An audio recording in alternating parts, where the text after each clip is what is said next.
Welcome to another episode of the Boss Experience podcast. My name is Michele Davis and I'm your host.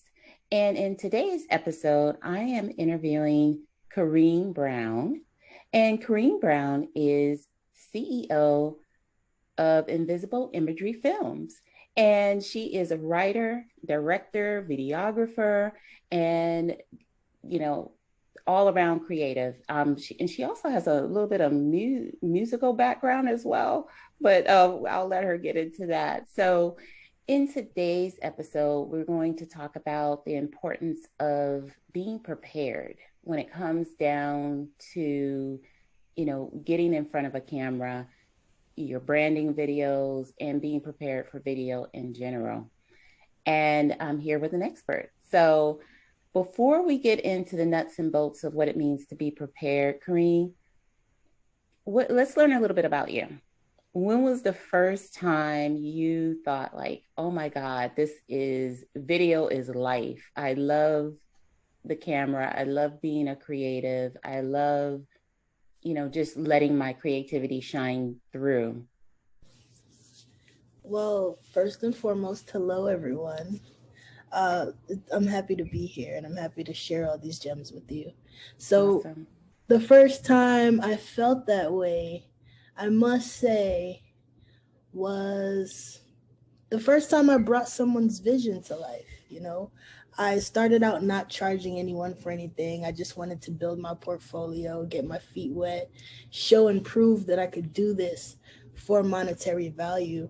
And, sitting down, having a consultation with a friend, figuring out what it is they were trying to accomplish. And just going out there, doing the production, coming back, doing the edit, and seeing it come to life. And, getting all that gratitude from them as a customer. It was just like, wow, yeah, this is it. I know how to do this. Before I knew the technicals, I knew how to accomplish a vision. I knew how to tell the story. I knew how to get the end result. And that was when I knew. I was just like, yeah, this is a thing. I need to grow. I need to embellish on that. What was your first story? Like, what was the first story you brought to life? Oh, it's been the first one. And how old were you at that time? You Were you a know, I must teenager? say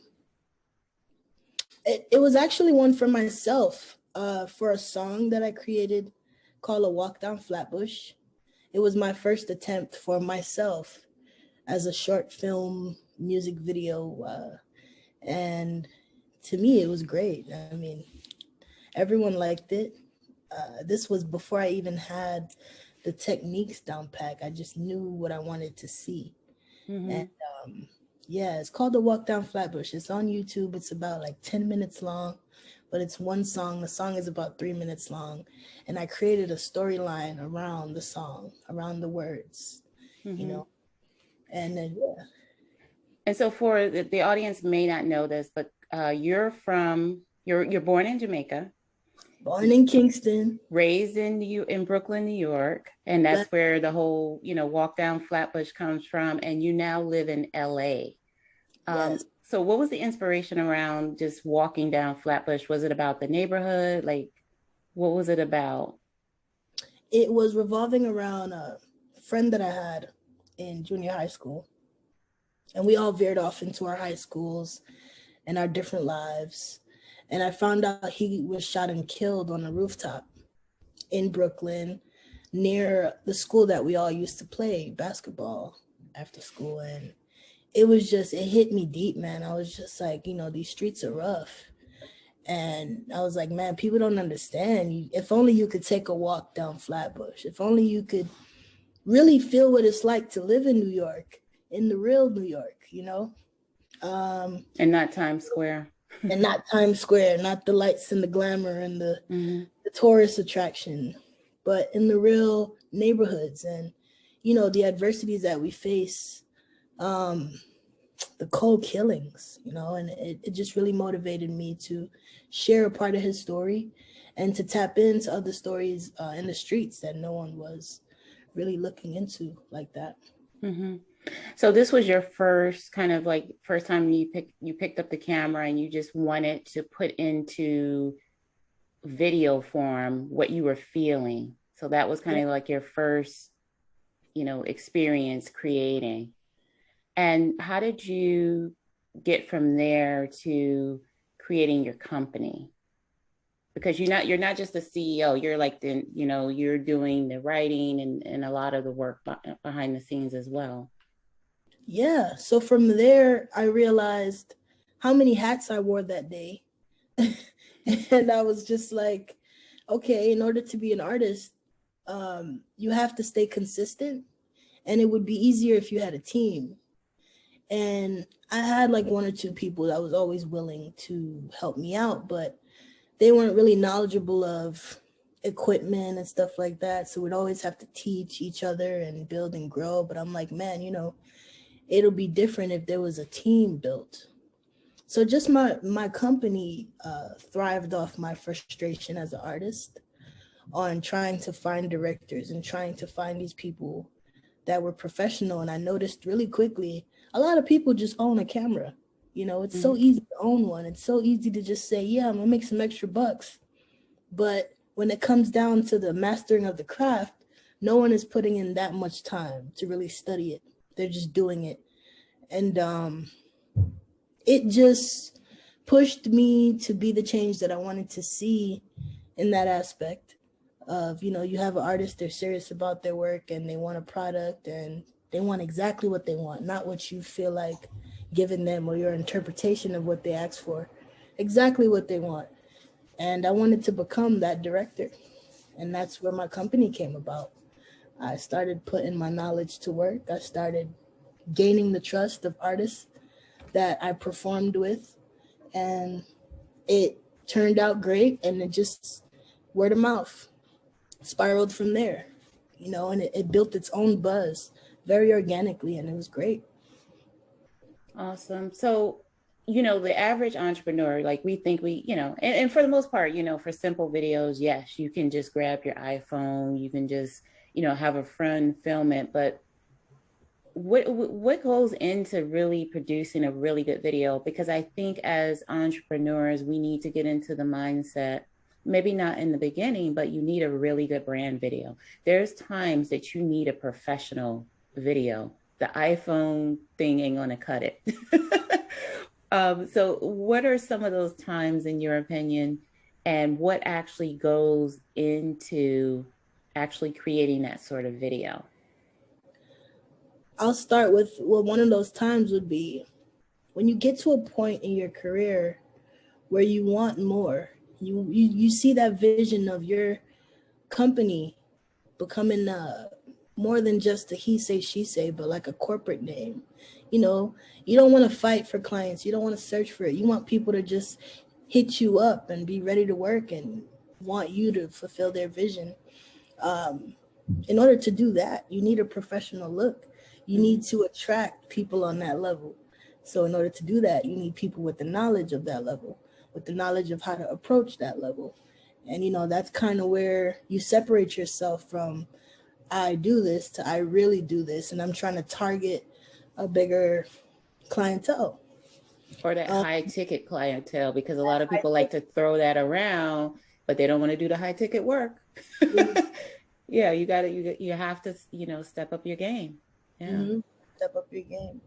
And it was a 2-part question. What was the second part? The first part was what under, the types of videos you would need, when you want to level up and up your game. And you mentioned, when you want to put yourself out there so you can attract the right people.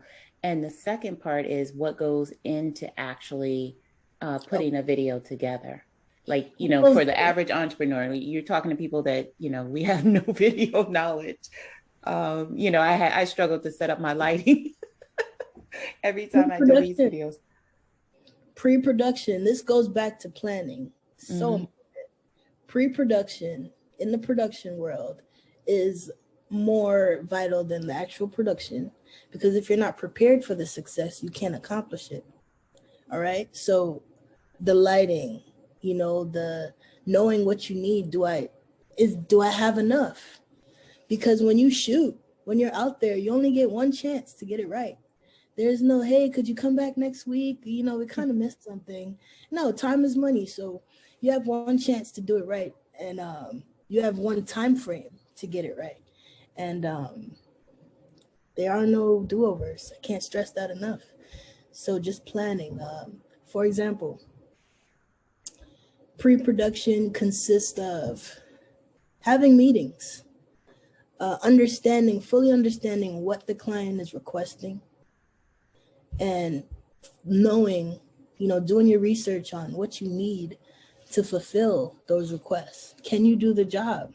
Did you charge enough? Do you have enough to invest into this project in order to have your gains, as well as not go over budget and don't have any gains, as well as, giving them exactly what they asked for? Are you ready to succeed? And that's a major point, because you can be out there, you can know how to shoot, you can know how to put it together, but if you don't have those shots, there's nothing to put together. So yeah, just planning it out, extensive planning. Right. And I think, you brought up a good point, just like you on the creative side, you're wondering a lot, about, how, did I charge enough? Is this the right everything? We're wondering that too. And people like to hem and haw about price, but if you want quality, you have to pay for quality. That's right. And yeah, just like we want people to pay us high quality fees, we have to be willing to pay the same and pay people what they're worth.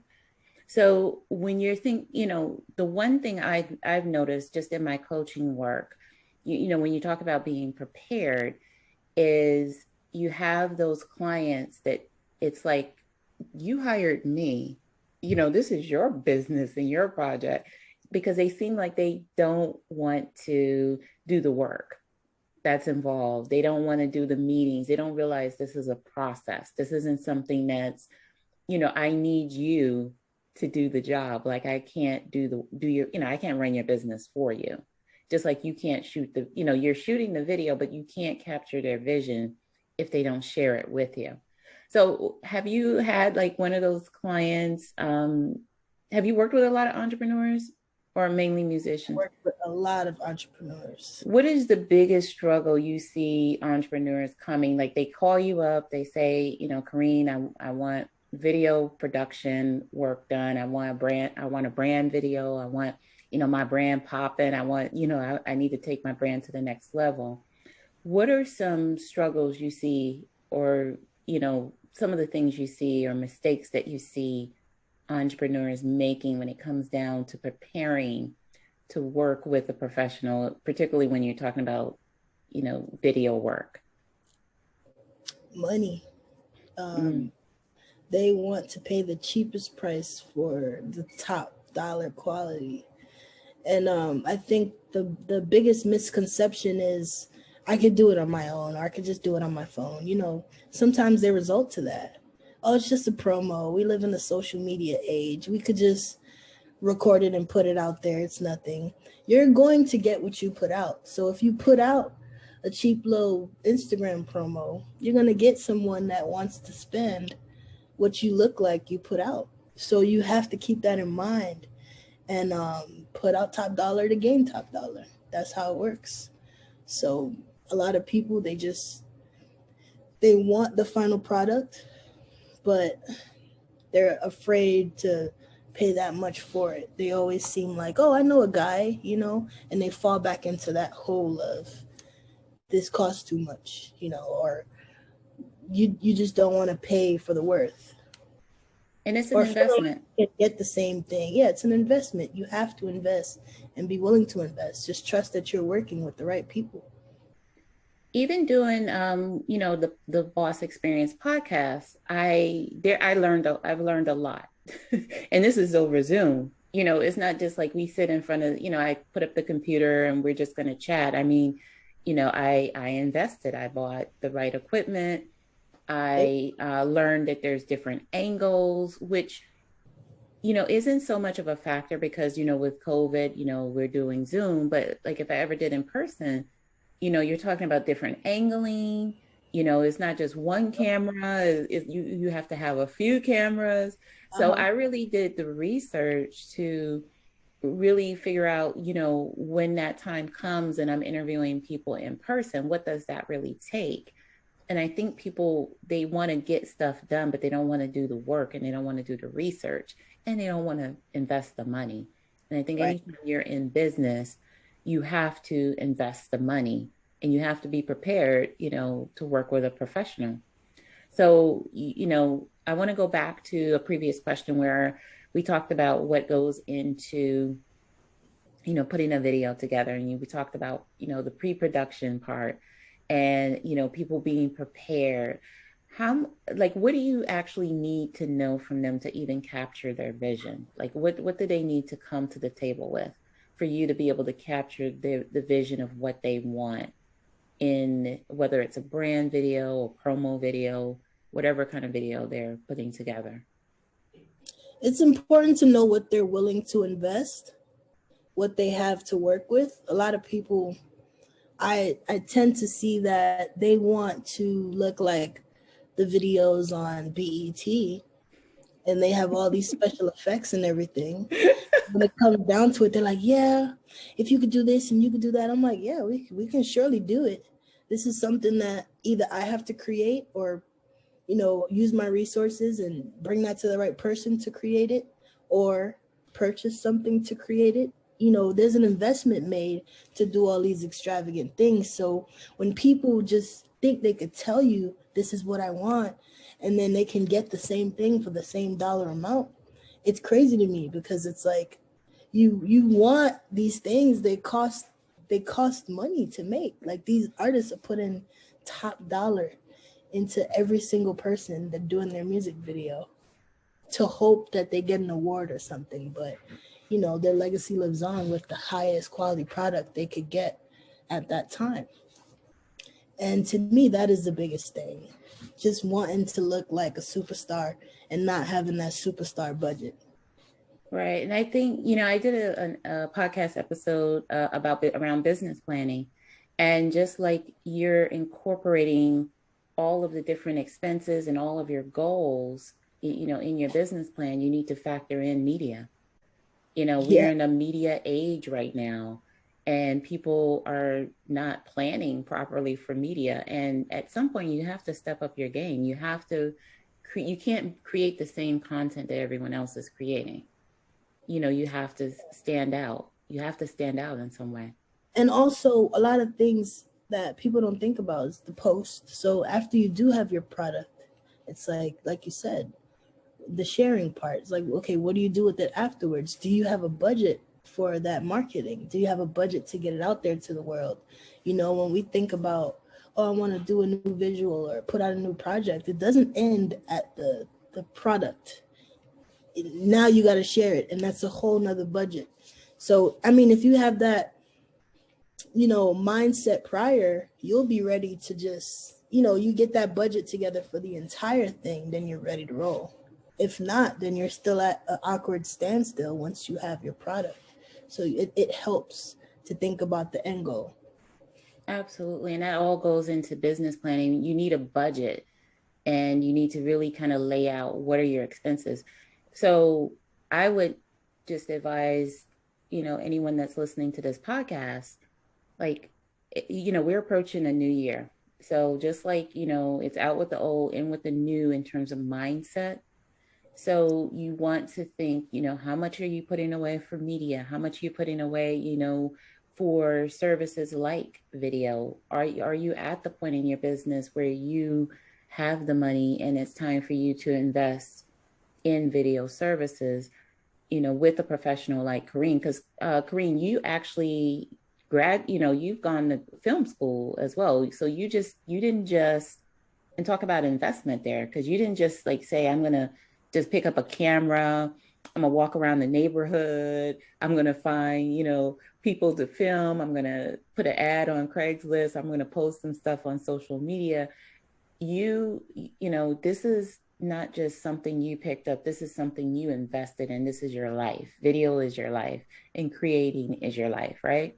Would I absolutely, because you went to school, and you learned how to kind of sharp, hone your craft. You learn to really get better at what you already knew. And that's, Absolutely. It yeah. was important for me to make sure I am putting my best foot forward and giving myself the best chance to have the life that I want. You can do it on the side. You can play with it if you want, but like she said, this is your life. At some point you have to realize, okay, I can't waste time. If this is what I want to do, I need to go full-fledged and go hard, you know? And yeah, I had to do that for myself. And it's been bringing in tremendous blessings just to have the knowledge to back it up, the degree to back it up, the portfolio to back it up. I had my starting point, but I wasn't content with just that. I could have been, there's tons of people you can work with, especially on the indie scene.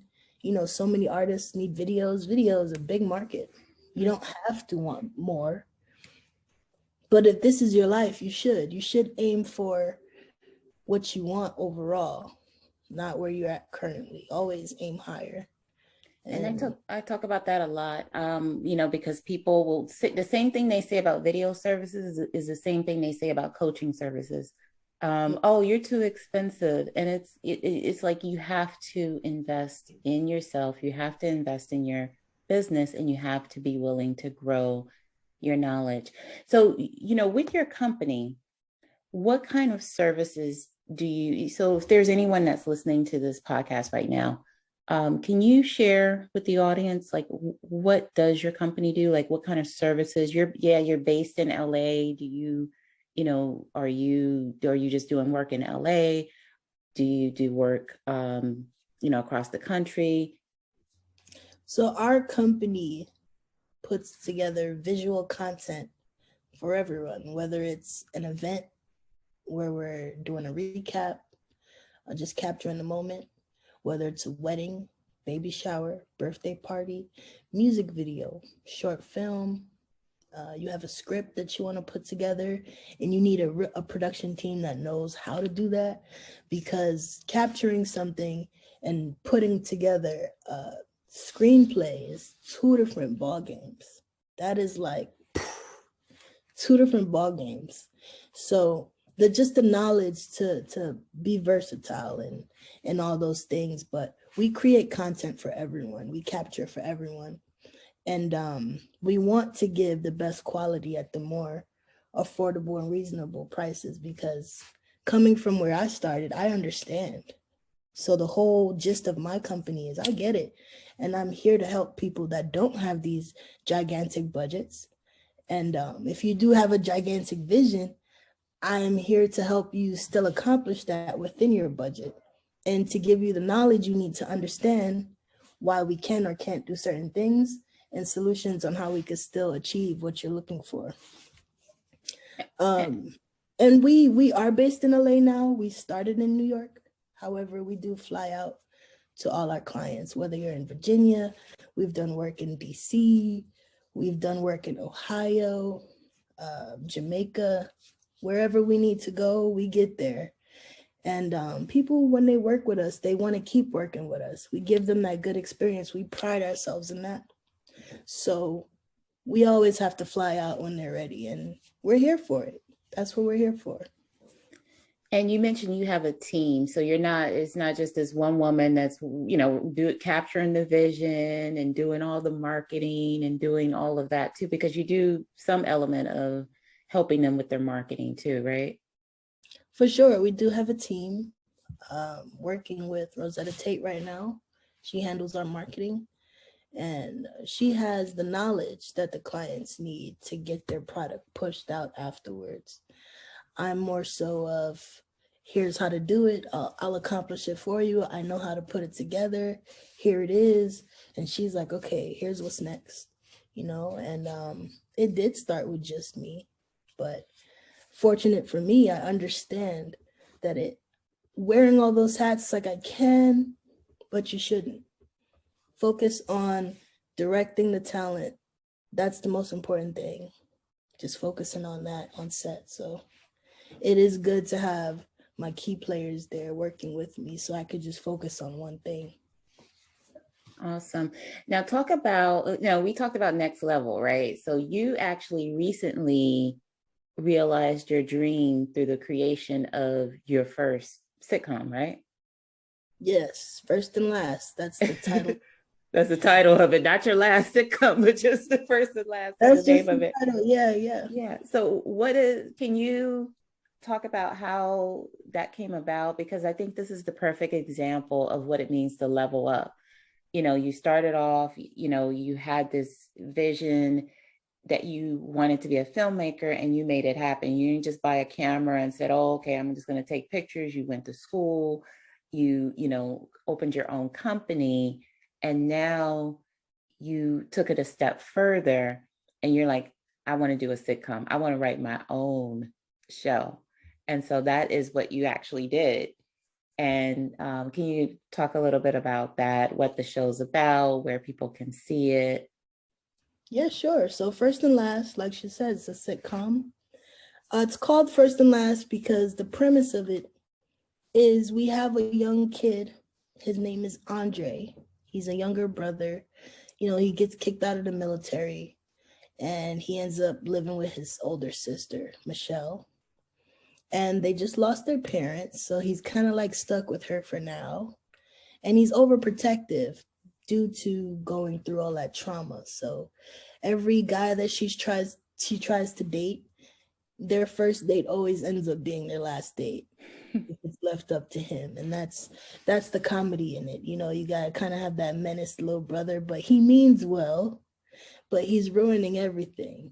And that's kind of developed from an idea I had about two friends growing up, and the guy just starts to like his friend's sister, and just through criticism and feedback, it kind of developed into First and Last, a different kind of family dynamic.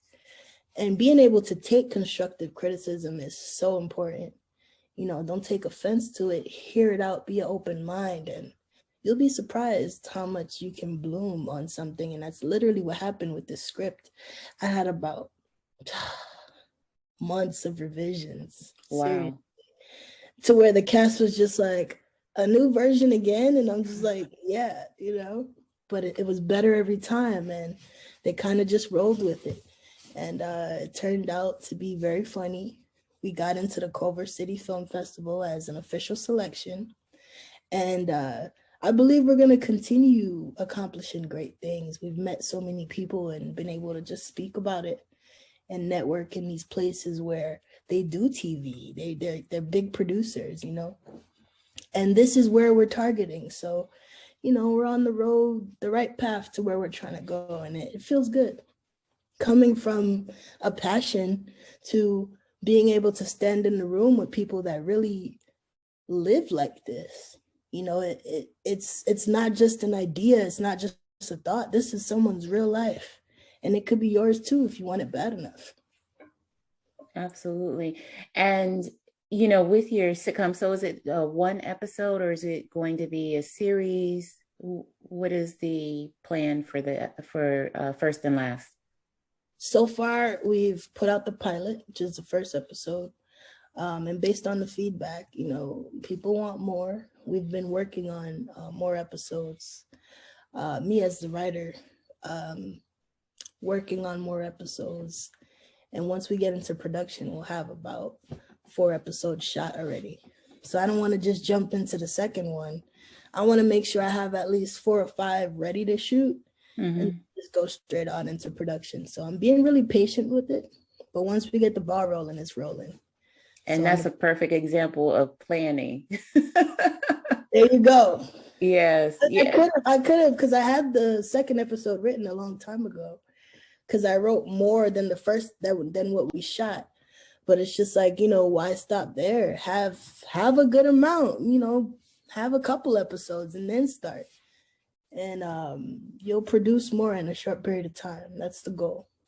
Yeah. And so whether you're doing podcasting, whether you're shooting your own, sitcom, it's, or whether you're just launching your business, you have to plan, and you have to sit and reflect on what your vision is, so that you can accomplish what you're trying to accomplish. Yeah, and after every shoot, after every attempt, analyze the day. What worked, what didn't work, Mm-hmm. what could you have done better? What happened? Why did it go wrong? What could you do next? How could you prevent that? Have these thoughts in mind so that you don't make the same mistakes twice, or that the same scenarios, it's almost impossible to repeat itself. And if it does, you know exactly what to do when it happens. It kind of like you have to go forward in that progression. Right, because you have a lot of people there sitting, we're approaching a new year. And at the end, people wait, first of all, people wait until the new year to actually reflect. And you should be reflecting all year long. All year long. All year long. And the other problem is that they keep ending up in the same place they were last year. And so unless you invest, unless set out a plan and a vision for where you want things to go in your business, you're going to keep ending up in the same spot.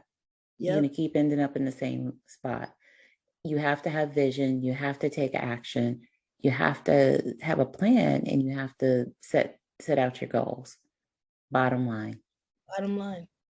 So every year, my goal is to make more than I made last year. Yes, that should be everybody's goal. Every year, everybody's goal. It should. Don't be so content, be uncomfortable. It's okay.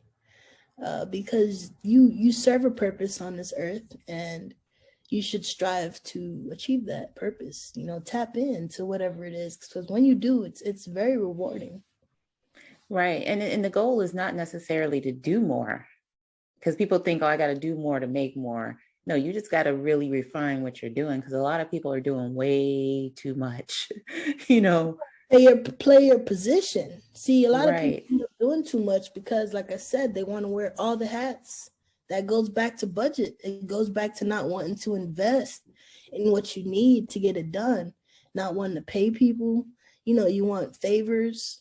No, you got to level up. You got to hire folks. You got to be more realistic with it, and just know that it's going to bring more back. And the same people that want to try and get services for free will curse you out if you ask them to drop their prices for their service. So they just need to stop. They just need to, just stop.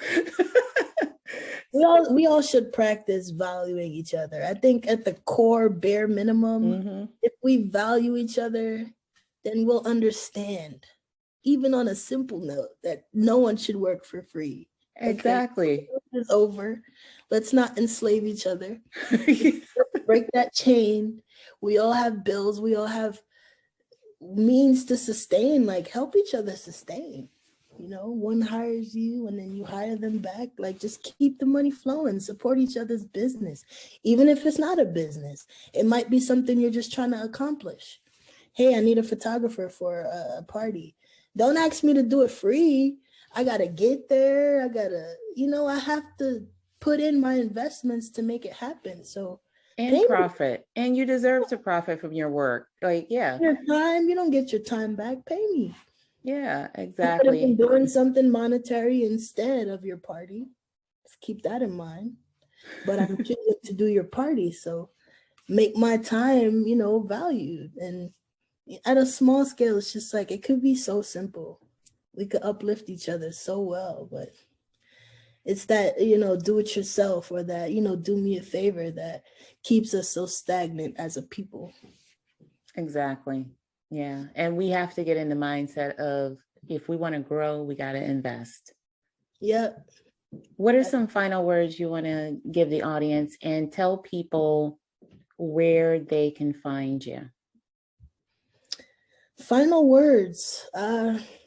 If you want to be a creative, like I said, plan, and have a plan for your plan for your plan. Even if you don't need the knowledge at that point, and you're like, man, I'm over prepared. It's never over prepared. You don't want to be under prepared. So I'd rather be over. I'd rather just have the gems waiting to throw them out, than not even have thought of the possibilities of something going wrong, or someone not showing up, or just anything, the weather, all these unpredictable aspects. Just think about it and pay people for their time.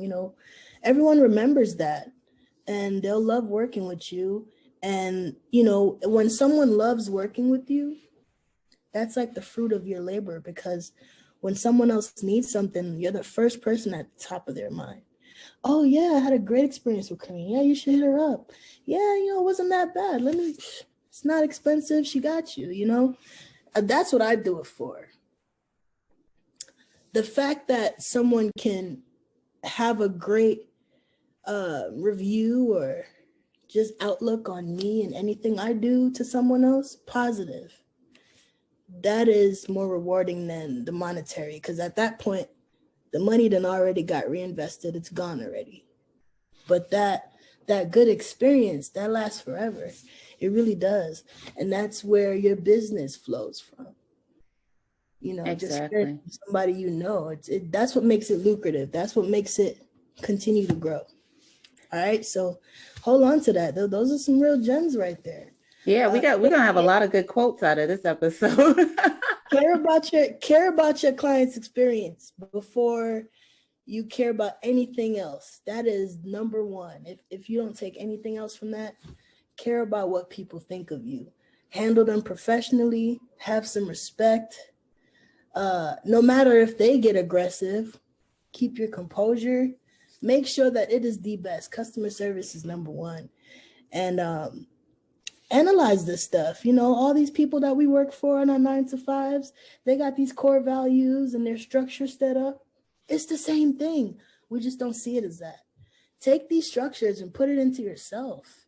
And you'll be surprised, when you start caring about little stuff and you start accommodating and talking to people with respect, it becomes more lucrative. It really does. So practice that and you'll be all right, and be true to your passion. Don't just try to do it because someone else is doing it. Make sure you're good at it. And if you're not that good at it, but you like it, put in the time to learn it. And it'll show. The work will show for itself. And the work will come on its own, just off of, people talking about it, people seeing your work, Keep that in mind. It's very important. Don't focus on the money. Focus on you being the best you. And that's what brings the money. Right. And, in order to find us, you just got to go on YouTube, Invisible Imagery Films. We're also on Instagram at Invisible Imagery Films. And Facebook, same, Invisible Imagery Films. You can email us for any bookings at invisibleimageryfilms@gmail.com. And we'll respond right back. We'll set up a consultation. We'll get to know you, get to know your vision, and we'll go from there. And if someone wanted to say, like, that sounds great, what she's talking about, where can I see her work, this portfolio she's talking about? Where can they go and see some of the videos you've produced? At YouTube, just type in Invisible Imagery Films on YouTube and everything will come up right on the channel. Including also, the sitcom First and Last. First and Last is actually the first thing on there. So shout out to the cast. It's such amazing feedback and comments, and check it out. It's a dramedy. I doubt that you'll never laugh, Even the most stone cold person would be like, man, let me look at this. I don't know. You'll like it. It's cool. It's on YouTube, Invisible Imagery Films. Awesome. So I just want to thank you for your time, Karine. This has been wonderful, a wonderful experience sitting down with you and just, talking about the importance of planning. It's been, this kind of falls into everything I've been discussing in the last few episodes. And I really think that people need to do more of it. They don't do enough of it. Everybody wants to rush into everything and get, A1 results. And it doesn't work like that.